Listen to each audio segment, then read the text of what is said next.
रास्ता नहीं है, जा ही रहे हैं ऐसे लोग। आज दरबार ने वो शक्ति खोली है, इसीलिए मैं थोड़ा आपके पास आने में मुझे विलंब हुआ, मैं अनुष्ठान में था।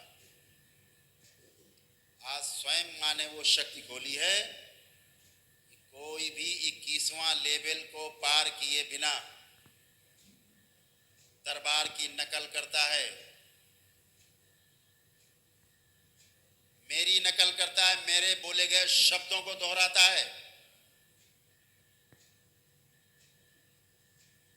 जड़ से नष्ट हो जाएगा पूरा का पूरा खानदान।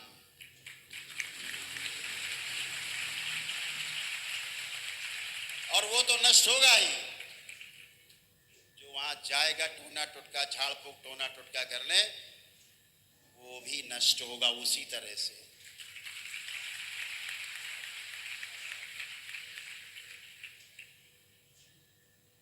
आज दरबार ने वो शक्ति खोल दी है।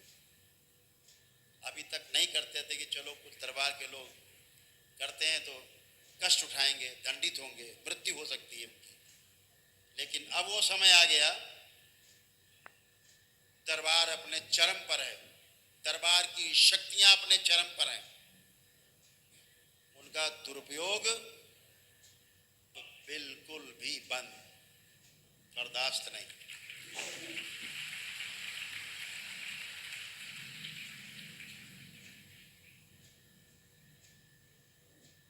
जैसे ही ये करते हैं आप लोग टोना टुटका, वो टोना टुटका ही कहा जाएगा जिसको आप जानते ही नहीं कि कैसे हो रहा है, क्या हो रहा है।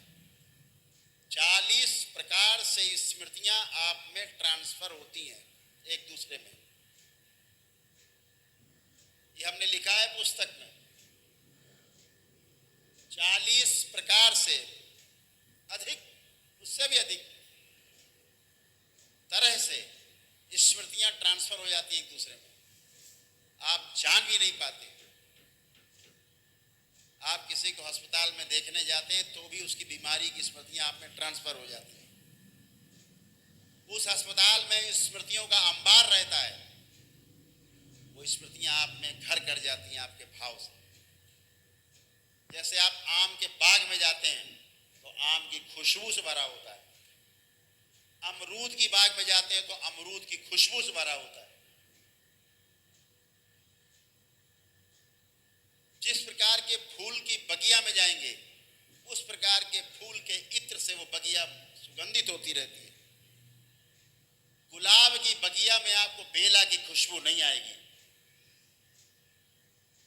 और बेला की बगिया में आपको चमेली की खुशबू नहीं आएगी। जहां जैसी स्मृतियां हैं, उन्हीं की खुशबू आपको आएगी।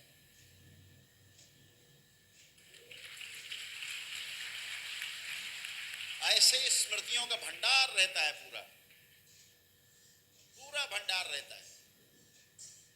जिस प्रकार के रोग के अस्पताल में आप जाते हैं, आप कैंसर के अस्पताल में जाते हैं तो वहां कैंसर की स्मृतियां फैली रहती हैं, घने रूप में फैली रहती हैं,